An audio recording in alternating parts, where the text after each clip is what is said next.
I was trying to remember where we left off. Matthew 7:13 would be where we would pick up. I thought so. Thought we were still there because there was a lot. There was a lot in chapter 7, and I did want to,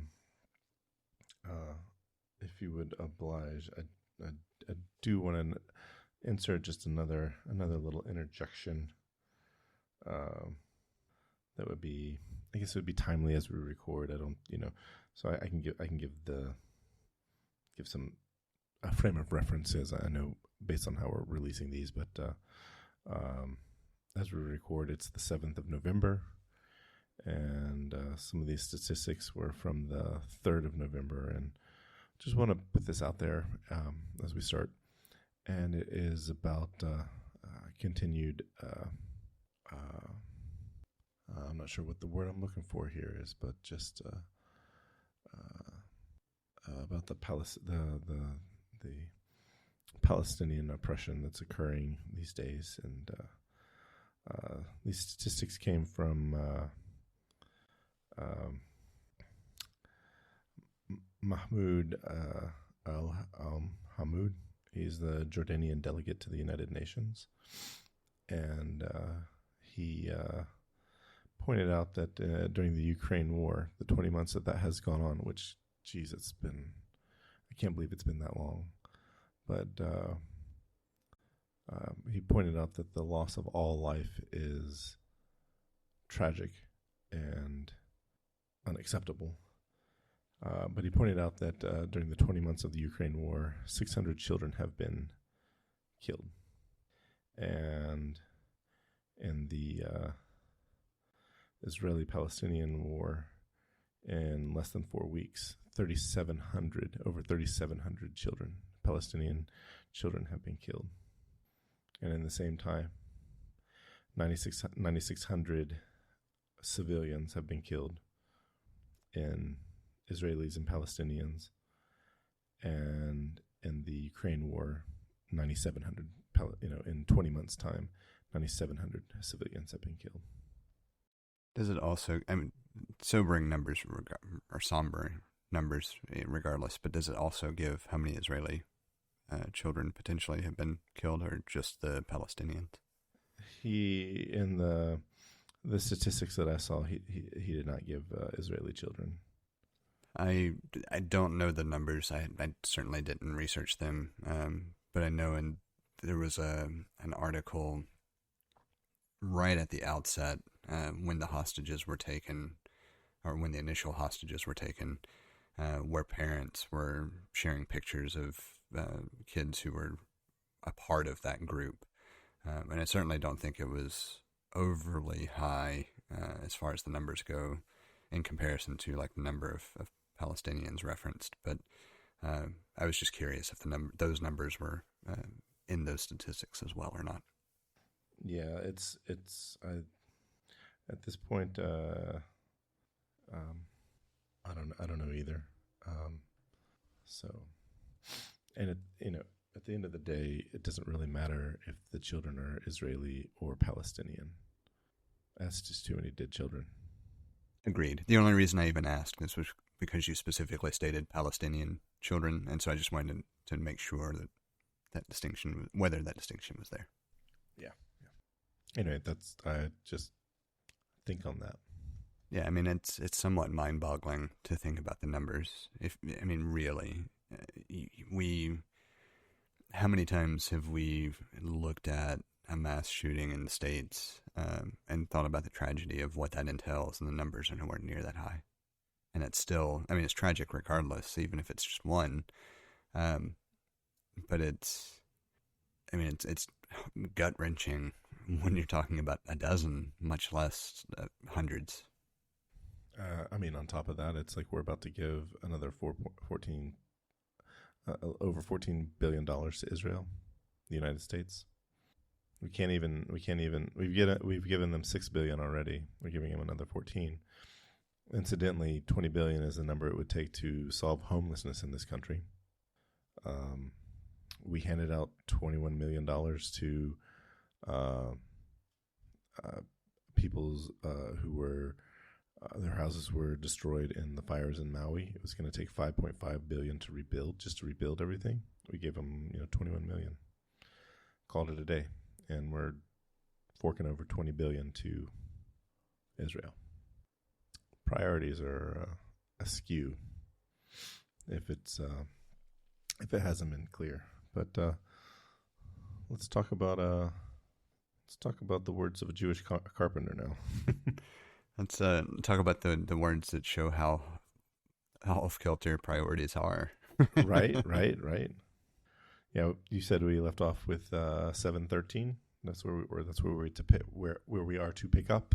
Yes. And I paused because I think what I'll try to do is add that section to the next scheduled episode, just so that we try to keep the chronological order for the chapters themselves. Because I didn't think about it when we did the interjection last time, that shifts things out of order for the continuation of the series as well. So I'll see if it fits. And if not, then we'll just have this there anyway. But theoretically, it's timely. It can be an interjection. It could also fall when it's scheduled to fall and not be any. It wouldn't necessarily lose anything. It just wouldn't. It might be less accurate at that point. Yeah, I give the dates to be. Yeah. To point out where we were. So I'll see how it flows. I'll see how it feels in post, and then make some judgment calls there.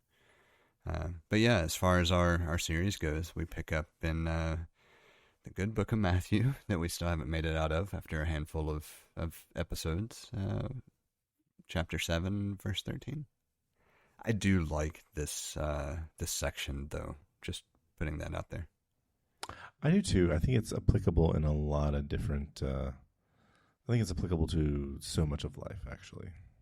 Yeah, the big thing in general is part of what I really like about this. I mean, one, it starts off with it's easy to be a part of the crowd. Paraphrasing, obviously, but easy to be a part of the crowd and to follow the wrong path, and it's more difficult to walk the right path, et cetera, et cetera. We have plenty of cliched phrases that talk about the same thing. But the part that I really like comes after that, where it talks about you'll be able to recognize good and the bad, because a good uses imagery related to trees, about a good tree cannot produce bad fruit and a bad tree can't produce good fruit, as the analogy. But it's we could get into some technicalities there potentially based on a number of different things, but the gist of it I wouldn't necessarily argue with.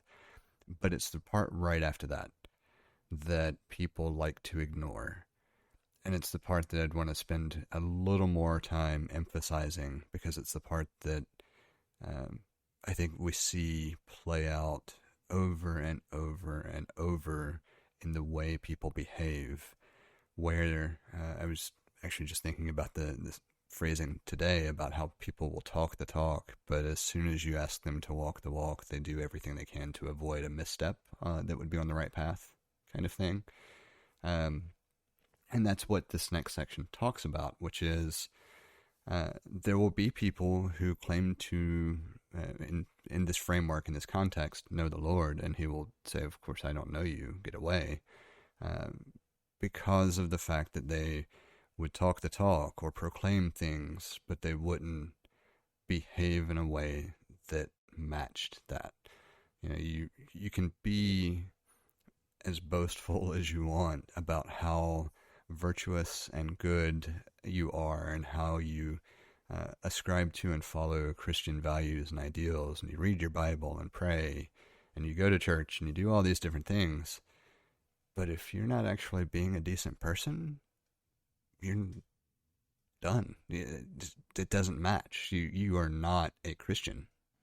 Didn't Plain count. and simple. Yes. And that's what I love so much about this particular piece, because it fits regardless of your views. If you want to be a decent person, you can talk about it, you can advertise it, you can create a facade. But if you don't actually act in a way that is decent, you're not a fucking decent person. Plain and simple. I agree. Totally. I don't, Yeah, you know. I mean, so obviously I love that section, but I don't really have anything else to say on it. No, I think It's just I, that piece. That is the one piece that is so pertinent and so missing from traditional evangelical churches. yeah. That's what is so infuriating from my perspective, for sure, but from the perspective of anyone who has become burnt out by the rhetoric from, honestly, old white people. I mean, it's not to be overly simplistic, and there are plenty of older black people that fall into the evangelical category Yeah, as well. And but you're talking about the typical xenophobic, bigoted, yes, the typical misogynistic. southeastern evangelical church. Yeah. I like how this chapter ends with basically I like the modern interpretation. I learned it in high school as garbage in, garbage out, but I later found out that it was really that was the polite version of shit in, shit out. If you if you if you base something on a bad foundation or a bad premise or incorrectly or shoddy work, then what do you expect but to have problems later on? But if you take the time to in this particular the particular imagery that is used here is if you build a house on solid ground, it's going to last. Yeah, this passage gets used a lot, or paraphrased a lot when talking about or comparing faith to the rock that you built the foundation on, which I understand why. Like within the framework and context here, it makes sense and it fits, but it's a little bit misguided. If you really want to look at what this particular passage is really trying to say, it's above and beyond faith. It's views, it's behaviors, it's thoughts, it's actions, it's everything that encompasses the very fiber of being human and what it means to live a life that is dedicated to being a better version of yourself. And I agree with the other interpretations, the ones that are fairly narrow, because it does make sense. It's just not the full picture. And I think that's part of why I have general problems with the practice of religion as opposed to the understanding of religious beliefs, if that distinction makes sense. Because belief in an ideal or a philosophy is a very different thing than practicing the behaviors or tenets that a philosophy or belief, I wouldn't necessarily say dictates, but suggests. Obviously, it could be dictated in some regards, but within the scope of this conversation, I would just say suggests or recommends. And I don't know how to reconcile that issue with any church. Because every church is focused on these are the things you should do and shouldn't do. And I use every overly simplistically. There are a couple of exceptions. But for the most part, organized religion is very much a do this, don't do that, or you're condemned type of environment, at least traditionally speaking. And everything about this section of Matthew speaks against that. It's all about following the right path and doing the right thing and being a decent and good person, or in this case, being a decent and good Christian, which in and of itself should be a decent and good person, assuming you are actually understanding what you're reading and doing. And we haven't even gotten to the bulk of the text, and we've already had a bar that most organized groups are unable to pass. Maybe a better phrasing is most organized groups fail the litmus test set forth in Matthew. Yeah. Ironically. Yes. And it's baffling, but it's baffling in the same way that such strict adherence to political ideology must dictate, something about a person's beliefs or ideals or who they are. It's the same. We latch on to this thing for the wrong reasons, but we bake that into the identity of a person in a way that is asinine at best. I think that this a lot of this comes from like a power grab. I think where it's you've got people who maybe I don't know if it's most people, but a lot of people they want to live. I think there's something within us that, something has been selected in the human species to attempt to be good for most people. Not all of them. There's some people that, for one reason or another, don't exhibit this, but I think most people, well, maybe I'm going to eat my own words before I even finish the sentence, but like when somebody is looking, a lot of the time people want to do good. But I think that, we get, I'm sure there are studies that show that if nobody is looking and you have the guarantee of never getting caught, people are going to do the not right thing or the thing that serves them best. So I'm not, it's one of those things where it's like, if it hurts nobody, it's like if it hurts somebody who is hurting, I think most people would not do that. But if it hurts somebody, it's like, oh, well, here's, it's like, here is, you find a big bag of cash. Let's say it's a lot of money for who you are, where you are. And if you say that is somebody's life savings, and you could keep it, but the person whose it belonged to will be in abject poverty for the foreseeable future, and you could return it to them, I think a lot of people would. But if it, because you understand the consequences of what that would be like. But if it was like, the same amount of money, but it's like that is less than 0.1% of the person's net worth whose bag of money you found, you'd probably keep it. So, I'd agree. I want to poke fun at this just a little bit there. Please.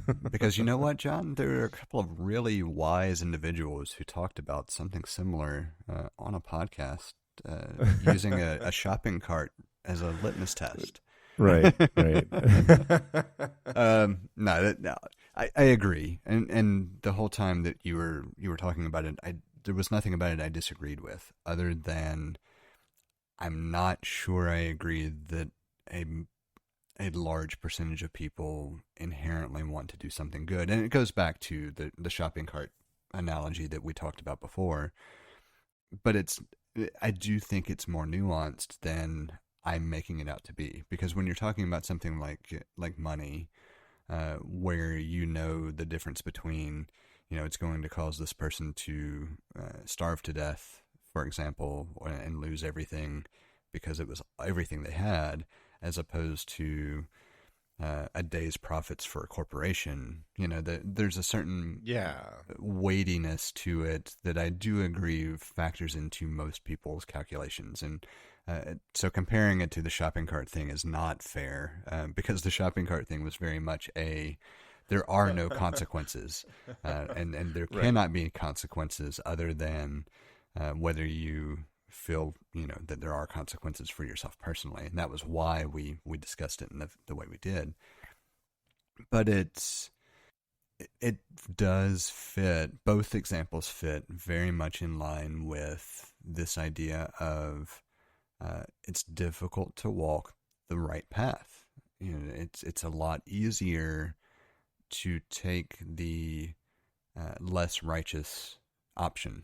So in the case of the money, to take the money, or in the case of the shopping cart, to just leave it, in a parking spot, or even worse, shove it down out in the parking lot and see if it hits a car, kind of thing, right? Yeah. There are are a lot of different ways to break down the range of human reaction to, or both human reaction and human behavior with regard to what it means to be right and what it means to be wrong. And there's a continuum there. It's not like every choice is completely blatantly wrong or completely blatantly right either.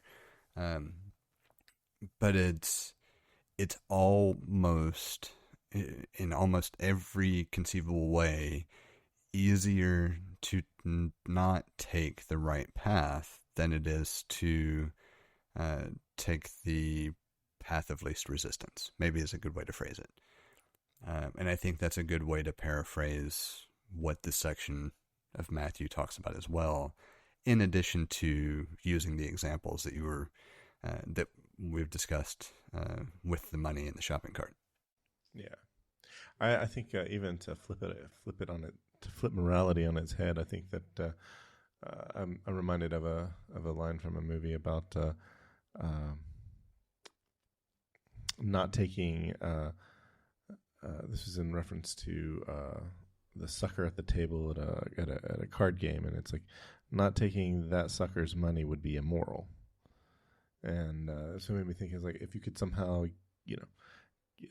take the profits of a the day's profits for a corporation. It's like it might be immoral not to not to take their profits. I say it as a joke. Is that from Rounders? It is from Rounders. It took me a minute. I was thinking through different movies, and that was the first one that came to mind. That is the best card movie. Yeah, I do like that one. But not to sidetrack us, because we can always get lost in a movie conversation. Yeah, I have an after show thought story for you on that. I thought that interesting. We honestly are pretty close to that, I think, because I kind of think it's better to cut the episode before we go into chapter 8 and try to align chapters with episodes as much as we can. Gotcha. But before we do, just going back to that thought, because it is interesting. I know we've talked about it before. Morality is a social construct. There's no way around it. You can argue it as many times as you want. You will always find an exception that proves that it is social in nature. And that's not the point that I want to point out, other than there's a difference between personal views on what is morally right and socially accepted views on what is morally right. And the reason I want to point out that there's a difference is, even though morality is in and of itself a social construct, we still have a perception of our social environment that is inherently unique to us and is not necessarily shared because it's based on how we interpret and view things. Yes. It makes things like this general passage a little more difficult to uniformly apply, maybe is a good way to think of it, when you talk about what the right path is, because it doesn't spell it out in this passage. It relies on you interpreting everything else that has been provided in the book, both from the context of the Old Testament and items in the New Testament, to understand what the right path is. And there's a lot of interpretation. There's a lot of parables that are attempting to provide concepts. Obviously, we'll get into a lot of those as we go through the series.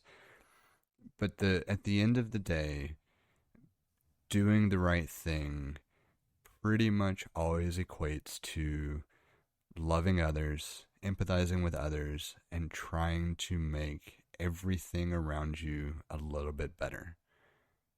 And if those things seem alien or foreign or complex for you, you're kind of on the wrong side of the equation. We have a number of different ways set up for you to get in touch with us to provide feedback, ask questions, or just comment in about something we've discussed. You can hit us up on Twitter or Instagram at untitled_hosts, or shoot an email over to untitled.hosts@gmail.com. Or get in touch directly with Jesse at jthart.com, or get in touch with me, John, via telepathy. If you would like to support our work or are interested in listening to our new after show feed, head over to patreon.com/theUntitledPodcast and take a look at the options we have set up. Thank you for listening. We hope you've enjoyed the show. And we hope to connect with more of you as we continue this journey. That's a wrap.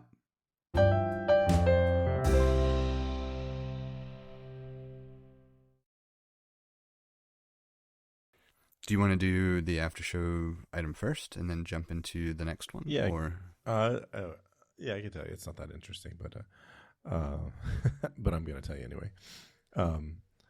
It's my tale of woe because it actually is relevant because recently I've been trying. So in that movie Rounders, there's a brand of playing card that they use by a company called KEM, KEM. They make I think they were the first company. I don't know if they're the first company, but they were the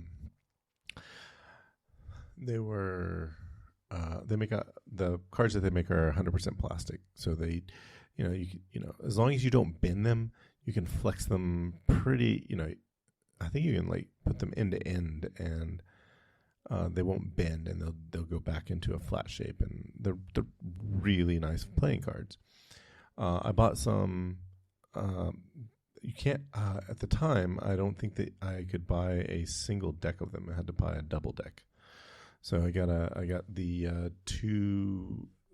They use other cards than this in the movie, but there's like I think Matt Damon's character's name is Mike. I'm pretty sure it's Mike. When he's playing KGB at the end of the movie, they're using this brand of card, and I thought it'd be cool to have them because I read about them that they're really good cards, and so I bought two decks in 2003, and I still have them. And at the end of 2016, sometime in December of 2016, I was in a rental car, and I had gone to play poker with some folks, and I took my cards because they were good cards to use, and I was driving home, and they spilled, and I got them all, but I'm missing one card from the two decks. That sucks. And at this point, these cards are 20 years old, and they came with a card which I thought was very clever that had a list of every card. So it shows so it's got the back so that they could match the production run. And, so it has, every card from every suit. So you could actually circle if you had missing cards, you could circle a card. And in 2003, it would have been 60 cents, for each card that you need, and then 90 cents to have them for shipping and handling. And they said that they would keep cards 5 years. They would keep cards for 5 years, or a minimum of 5. They'd have they try to have a replacement stock for a minimum of 5 years. And I was like, okay. So in 2016, I didn't reach out to them, but I thought this year, I don't even know why I was thinking about this, but I had the cards, and it was really bothering me that I was missing a card. So I reached out to them, and they're like, yeah, we discontinued that program 15 years ago. So basically 5 years. So they kept the program going for the 5 years that they said they would based on when I bought the card. So I did some looking into it, and I saw that they were bought in 2003. So right before I bought my cards, they were bought by somebody else, and so things had changed. And so they kept that program going for the 5 years that they were probably obligated to. And so they did not have a replacement card. So I've looked on eBay. There is a guy out there who he's got a ton of deck of cards. He just doesn't have the ones that I need, which I think were very popular. So I'm just going to keep looking and see if I can get that one card replaced. So, have you heard of Theory 11? I think so. So they do. They do a bunch of. Yeah, they do a bunch of interesting decks of cards. Like they've done Lord of the Rings, Star Wars, Bond. All sorts of different collaborations. I'm familiar with them because of you. Okay, so I've bought a number of different decks, some of which are still shrink wrapped. Because I have a bad habit of buying 2 and 3 decks at a time for whatever strange reason. I understand. And so I've got Star Wars decks in a couple of different colors. I've got a Bond deck. I think I have 2 Bond decks, but I'm not sure where So I have a stash of cards somewhere that I haven't found since we've moved, that I know I have additional decks that I intentionally set aside to stay protected and subsequently lost in the move. Like there's somewhere in the house for sure. Yeah. So I'll find them eventually. But I know It's bothersome. it is, and I know for sure 2 Lord of the Rings decks because they're sitting on the bookshelf behind me. So 2 Lord of the Rings decks and 1 Bond deck are sitting on the bookshelf behind me. Star Wars decks, I think I have those in the living room with my poker set. And I've got 3 or 4 decks that are general runs of photo related stuff. So they did a photo editing deck where a lot of the stuff is related to photo editing, and some of it is very subtle, and some of it is just the card back. They did a photography deck, specific to not the editing side but capture side. They did a filmmaking deck, I think, all sorts of random stuff. Interesting. And so I have a bunch of playing cards that I will probably never use, but I found them incredibly interesting, and I wanted to look at them. And they're cheap enough that it's like a guilty pleasure. Doesn't necessarily sound right, but it's kind of that thing, right? Like it's cheap enough that I could buy 2 and 3 decks for, less than the cost of a couple of cups of coffee in a month, and it's not a big deal. Or a couple of expensive coffees, but still, it's like it's still no. It's in that. Oh yeah, I can spend $20 here. Some people spend more money on coffee in a week than you did on these cards. Yes, yes. And so I find those to be incredibly satisfying sometimes to look through and see what they're doing. I know they've done Mandalorian decks as well. I think I have one of those in with my other Star Wars decks. Nice. I was going to say, for me, 20 years ago when I bought these, I didn't think, I wasn't thinking that I'd still have them in I wasn't thinking about being in my 40s anyway, but they still feel and look pretty much just as new as the day that I bought them, and I'm missing the 5 of spades on my. I got a red deck and a blue deck, and missing the 5 of spades on my red deck, and it's. I think the fact that they're 20 years old now, that's bothering me even more. Yeah, just because, man, I should have. When I knew, I'm pretty sure that I knew that I was missing 1 card before I returned that, and I know that I looked several times for that card in the car. I just never could find it. But at this point, like if I had it to do over again, I would have gotten my tools out and then started taking seats out and whatnot.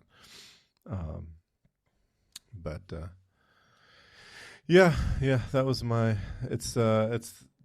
They use in the movie. I cannot remember at the end of the movie which color deck they're using. I think it's the blue deck. But I think also somewhere else in the movie they use the red deck, and so I have the blue and the red deck. I actually, before I bought them, I did some searching around because they make 2 sizes. They make a bridge size, which is a more narrow, marginally more narrow, but then there's the standard deck, and so I was reading that they use the bridge size in the movie, so I got the bridge size, and I can't say that I am disappointed at all in that. So it's funny. I had forgotten about the brand and everything for the movie. I had never thought about ordering a set. I might very well order a set now. Look on eBay because you can find sealed decks. I don't think that. So what's interesting is Kim, the company who owns Kim, has come under some fire in the past 2 decades. They, as reported on, or as not reported, but as described on Wikipedia, there was like a scandal with the World Series of Poker, having somebody got to somebody and they had like a very subtle indicator of what like face cards were on the back of the deck, so they could see who had what or whatever. Could something's very subtle in the design on the back of the deck. So there's I can't remember that much about it, but when I was trying to find some things out, because like there's some markings on the card that made me wonder, is that the month and year of manufacture? And it turns out that it was. I got some July of 2003. They've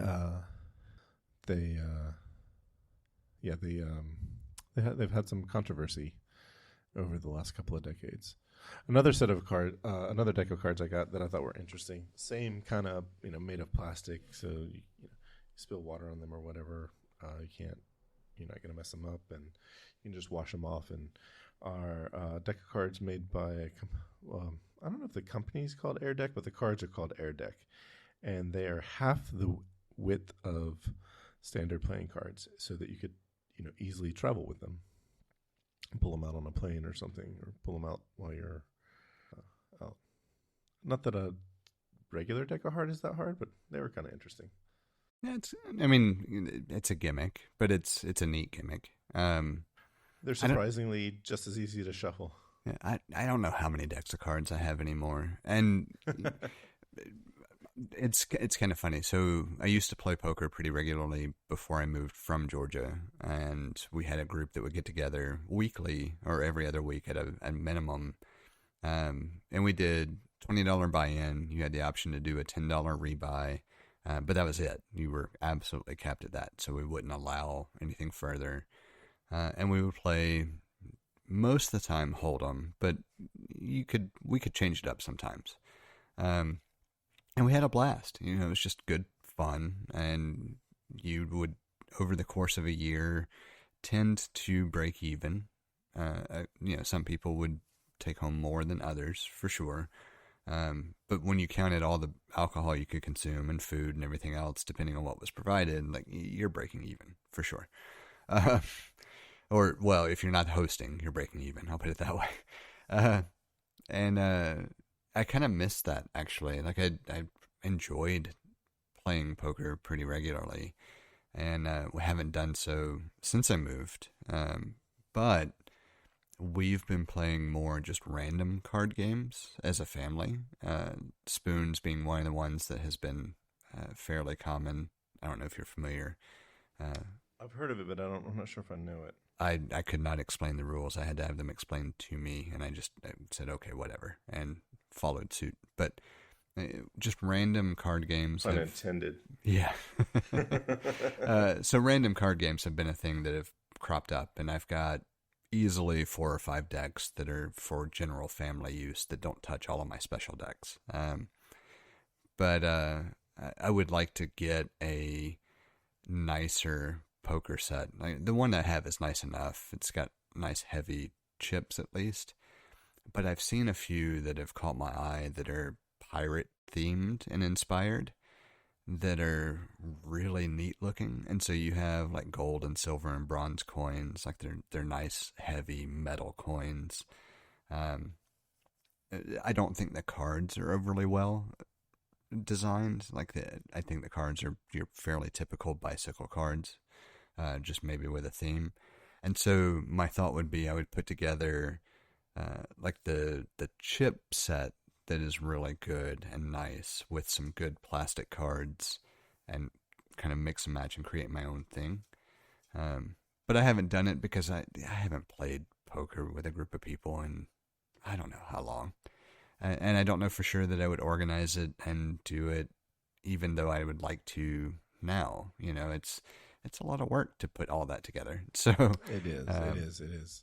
Like I have no problems hosting it, but I don't want to organize it. And so I don't think it'll happen, right? And yeah, so I haven't decided to actually bite the bullet and order anything because of that. But it's been in the back of my mind for a couple of years now. Yeah, it's funny. I kind of wanna. I'm in August when I was in Las Vegas, I messed around at the blackjack tables for a bit, and that was fun. I learned a lot of stuff. I paid for it too, but I learned a lot of stuff. But yeah, I in the early 2000s, that's why I bought these Kim cards, because I was playing poker a bunch, and I liked them. I mean, it's like use this kind of card, and it's like I really don't want to use. I don't want to use the plastic coated paper cards. They just feel so Cheap. cheap. Yeah. And I got a set of, I spent some money on a set of nice chips. I think I got them from eBay back, because there was online commerce wasn't what it is today. So I remember getting these. I got a really nice set of chips, and I was like, at one point I had like a felt table topper to play on, because that's nice too. It was never going to be as good as any like an actual like card table. But I think the place where I landed was like I got a nice piece of felt that you could just put over a table. At one point, I think I still have that felt, and you could just put it on any table, and you just have the a nice little surface to play on. So, I did have like a cheap table topper that was felt and had like card, like here's a place for your chips, here's a place for your drink, and at the end of the day, I'm like, you know what, a coaster will suffice. I generally don't. The thing that's really nice is like if you have like an armrest, the armrest surround that goes around the table. That's a nice thing to have. So, but I've never had anything like that. So. Yeah, I might, since we're talking about it, I might try to at least organize a game and judge interest and see if it's something that's worth, tackling that headache. But I don't know if I have enough people that I would invite that would want to spend that much time with and risk money with. Like that's the other side of it. I'm over 40. I don't know that I can fill a poker table with people I want to spend an evening with. Like 5 is a good number. I'd be in for it, but I think 5 is a good number.